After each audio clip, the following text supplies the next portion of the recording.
RS21. And at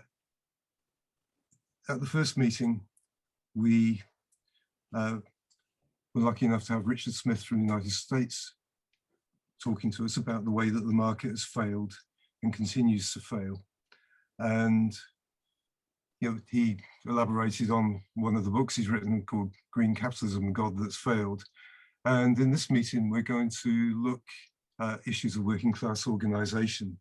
And we're going to start with three of us who have been in different ways involved in Scott E3, a campaigning organisation in Scotland, having a discussion, a conversation between ourselves for 20-25 minutes. We don't have all the answers, and we certainly won't be giving all the answers, but we hope that we'll kick off the discussion, and then after about 25 minutes, we'll just open things up and hopefully everybody else will come in. And Fliss is an RMT member and a TSSA member. I hope I'm going to get all this right. She's active in the campaign against climate change, and got to know her through the really useful contributions she made to the Scott E3 conferences in both 2018 and 2019. The other person who's speaking with me is Neil Rothne, and Neil's an ex-oil worker who, over the course of his working life on the North Sea, worked in both the British and the Norwegian sectors. He was active in the Oil Industry Liaison Committee at the kind of what was the relatively short-lived kind of high point of kind of workers' organisation on the North Sea. I'm sure we'll talk about that a bit later on. And he also was a member of the RMT and remains a member of the Norwegian Oil Workers Union, whose name I've actually temporarily forgotten, but if that's important, he can tell us. Okay, so that's that. So without further ado, then I think we will go into the discussion. And I just want to start by just saying very briefly that at the back of this discussion is the fact that achieving a zero carbon economy is just absolutely essential. And it requires radical changes in the way that economic activity is organized and the way that we live and work. As I said, in this meeting, we want to kind of focus on issues of working class organization and unpick the idea of just transition and think about what kind of organization and mobilization is necessary to achieve the transition in the economy we need, but actually to do it in a way that ensures social justice.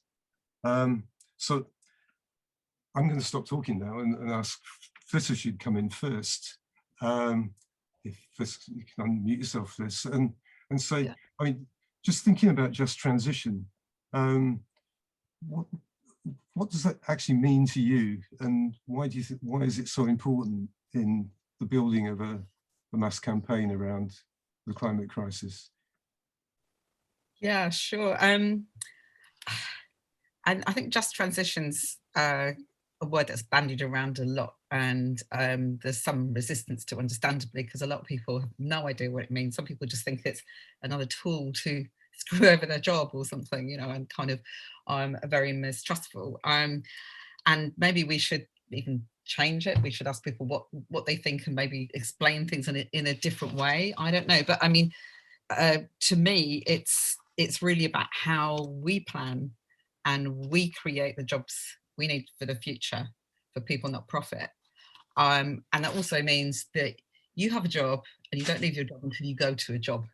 So it's not throwing people out. It's actually it's creating the jobs to go to. And we've had a lot of discussions, and almost union gets union sometimes quite uncomfortably in the TUC when it's slightly misinterpreted, and it can even get difficult between sectors. When almost to say the sector, well, you're a carbon heavy sector, we're not, and it's absolutely not about that. It's about for us in the Campaign Against Climate Change trade union group, I mean, our vision is of course about complete democratic public ownership and trade unionised jobs. We've got a duty to unionise all those areas that aren't. For example, there's a lot of private offshore wind and so on that isn't unionised at the moment. And within that, we would see it as part of a whole justice thing about work, gender and race equality. So it's not just jobs for the boys 20th century decarbonised. It's really what do we need from work and where we're going with this. And we know that we know that we also need to build it here. I was just going to give a few kind of examples, and I'm sure you all know them already, but I said I would, so I'll just pop those in and see to have a discussion about some of the things. I mean, the trouble is obviously getting the discussion started. How and where does it start? And no disrespect to unions, especially big unions, they're very busy with firefighting, but sometimes also doing deals with the bosses that seem to be advantageous for keeping jobs at the time, but in the long term obviously are not. And I think generally the plans that we need to see and where plans have come out, whether it's globally or here, are very much local, very much around the skills that workers have and how they look to use those local branches, local plants, and locals, as they call them in the USA too. So you've all obviously heard of the Lucas plan that was 40 years ago now, British Aerospace. But the fantastic thing about that was that people got together at so many levels of management and frontline to talk about what could they do as an alternative to the work at aerospace and do socially useful things. And it was a fantastic plan. Of course, it didn't get accepted by the bosses, sadly. I'm sure you've heard of the amazing New Southwest Wales builders and labourers in Sydney, which was again, that was back a while ago. It's in the 70s, and it was led by this great trade union leader called Jack Monday, who sadly died last year. This is very much a rank and file movement, but really worth thinking about because they were construction workers. They didn't want to do destructive construction. They wanted to be constructive, and they had the power and they had the vision as well. And they stopped construction of low-income housing in the centre of Sydney and early gentrification. Very much, low-income housing and migrant housing. They fought that. They refused. They brought in something called green bans, and they refused to cut down trees unnecessarily for building. There were a lot of different things that they did, but they also, there's the famous Sydney Opera House that we always think of the symbol of Sydney. And next to that is the Royal Botanical Gardens. And there were plans to make that into a car park. And they said, no, we're not going to be doing that. So they, as a result, that is still there, all these years later. Now they actually got crushed by the union, and that's why I'm talking about grassroots and where the fight starts, and it's got to be kind of part of a mass movement because we don't necessarily get it from our unions top. It's not that our unions don't always listen, they do listen to us sometimes, but it's got to be a big swell on the ground. And they did get crushed by the bigwigs in the union, which is really, really sad. Just a couple of examples here I was thinking about. They're not perfect, but they are an amazing start. They might not be in the context of public ownership, but I just wanted to mention the shipyard in Devon, Appledore Shipyard. It's a huge employer in the area, and so the community were devastated when they threatened to shut it down 2 years ago. And it's got a lot of apprenticeships, and the apprentices would have had to leave home basically to get other apprenticeship. Now they got together, some stewards got together, and they were talking about what else could they do as well as shipbuilding. Not that they would stop shipbuilding, but this is a highly skilled engineering sector, very collaborative. And they did look at what they could do for offshore wind and many other things as well. Now they did actually get a buyer in the end. That buyer, their new firm is part of Harland and Wolff, and they are now making some offshore wind components as well as doing the shipbuilding. So, you know, some of that did come out of those discussions. And I also quite recently, there's been the victory at Barnoldswick in Lancashire, and that's the Rolls-Royce workers. Again, absolutely, that industry is key to that community, and the whole community fought it, and they went on strike for 9 weeks. It was a brilliant action. They not only stopped the jobs being outsourced, and the 350 that they've now got a guarantee for 10 years, and the minimum headcount of 350, but they're establishing a centre of excellence, which is looking at decarbonising manufacture and how they train apprentices for the future. Now, some of that might not, again, you know, they probably are talking about biofuels and things that a lot of us would not recognise as actually green, and we do need the land to grow food, not biofuels for transport, but it's a start. And the fact that they've got that is a transition in itself. So I think this is actually kind of quite exciting, and there's the conversations we need to have every time, and way before anything is threatened. You know, they in the tar sands in the USA, for years they you know, and I don't even know, I'm sure you know about tar sands, but it's a very extreme oil extraction. Somebody once likened it to going into a pub, taking up the carpet and squeezing out what was left from the dregs of the carpet to get something out of it, you know, for your pint. It's that bad, it's that destructive. It's a very extreme form of extraction. But they know that automation is meaning that those people who earn very high wages, but they're also completely in the hall of the company, of the company shop, and that, you know, they spend so much money as a result of having to travel and all the rest of things that they do, that the high wages mean nothing at the end of the day, and it's a very risky on-off business. They now know that automation could mean a barrel could go on for 50 years with virtually nobody, and they've been very much looking and fighting for a just transition there, as many others are. Yeah, I will stop there, because it's you know, it's discussion, and I think the main thing is that we've got to convince people that if we don't do it, it will be done to us, and it won't be just. Yeah, thanks, Fliss. Neil, can I bring you in? And I mean, one of the things about this discussion, I mean, it seems to me that quite often in the climate movement, just transition becomes a kind of pious hope rather than a kind of practical and achievable thing. And you know, we're operating in very specific circumstances, but generally in terms of the impact of the pandemic and years of austerity.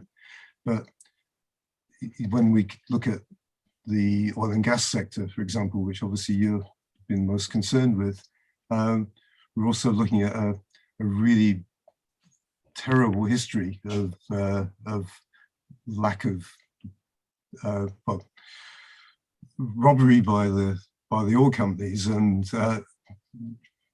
lack of resistance for a considerable period of time now from the workforce, and we're looking now at, you know, really large numbers of redundancies and much lower wages and worse working conditions and so on. So, with all that in the background, I mean, how do you feel the concept of just transition fits in that, and how do you make the argument to oil workers that it's even possible? Hi everybody. I should really, yeah, I mean, before launching into badly answering that, if I can remember any of it, I should really point out that I was brought here because they didn't want somebody to intimidate you all out of speaking. So Pete thought I would be perfect. I haven't written a book, so don't worry, you're not going to get any learned stuff out of me at all. But Fliss obviously read the briefing document, so she's come up with a lot of stuff. Yeah. Yes. I don't know if it'll be a just transition, really. I mean, there's as much chance that it won't be just as it is just. I mean, it's certainly the way we've been going. I mean, okay, the North Sea at the centre of it. It's the crisis is a carbon crisis, and it's hydrocarbons, it's fossil fuels, it's at the root of it. I mean, everybody, I thought everybody knew that, except my organisation XR don't really know it, because the North Sea seems to have disappeared from any thoughts that they have. And the CEE bill that XR kind of sponsor, they don't mention the North Sea at all. So maybe I'm wrong, but at the centre of this, any attempt to transition to a non-carbon economy. Obviously, the oil workers are going to be at the centre. First of all, they're going to lose their jobs. It's going to go, and that's not, that's not an if. It is. I mean, either we continue to produce, the policy, the British policy, the British government, and the industry's policy is maximise economic recovery, which of course is absolute and utter madness. I mean, if we produce half of the oil that's left in the world world burns, it crashes. So the transition is going to take place. There seems to me to be two ways it could take place. One, it could be done rationally and in a planned way. But, I see little evidence that anybody with their hands on the levers of power has got the slightest intention of planning. I mean, it's the market. They'll let it go. It's the market, and we're dealing with a commodity, the universal capitalist commodity, and it's going to be messy. It's either we're going to crash and burn, or the guys are going to waken up and discover that they're condemning their grandchildren to death, and they're going to say, "Fuck this, no more." But that's a scenario which is beyond my comprehension, really. And I did live through the big strikes after Piper Alpha. At that time, I had come back from Norway and was produced a newspaper for the oil workers, and there was a lesson, if you like. There's a signal that you can have, even in an industry like the North Sea, which was drastically badly unionized from day one with sweetheart trade union deals, but there was a moment there where you could see that the guys that they occupied these gigantic platforms in the middle of the North Sea. They occupied them, and they controlled who went on and who went off. Of course, it wasn't neat and tidy like that. Or guys would go out there, they would panic after a few weeks, they'd let themselves be sent ashore, they would get sent back out in the forlorn hope that they would go to work next time, and did it again. It was chaos, and it was done with all sorts of interference, political interference. But the end effect, if you like, of that was really the crashing and burning of the OILC. The OILC was I suppose, since the Blue Union, since the dockers set up the Blue Union back in, I think, the 60s. And I remember speaking to Blue Union dockers as I sold Workers' Press and Newsline. This is for all you political guys. That's where he comes from.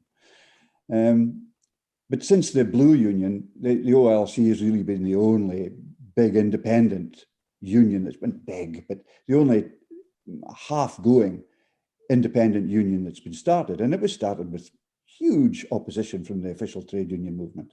An official trade union movement, which, as I alluded to before, has been signing sweetheart agreements since the start of the North Sea. And, I'm going to stop as well here. I don't know if this has been helpful in it. It's to set the scene. This is not going to be done by the trade union movement, doing, somehow organising the North Sea. They haven't organised it in 50 years. No, did I say they? I meant we. We haven't organised it in 50 years.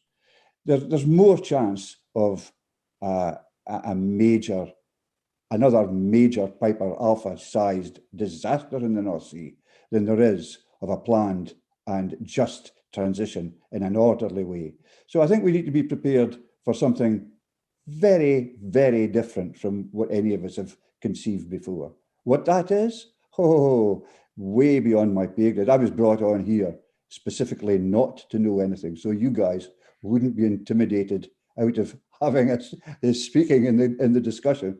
So I'm sure I've boosted everybody's confidence now that if I can speak for this length of time, almost anybody can. Right, I don't know if that was useful.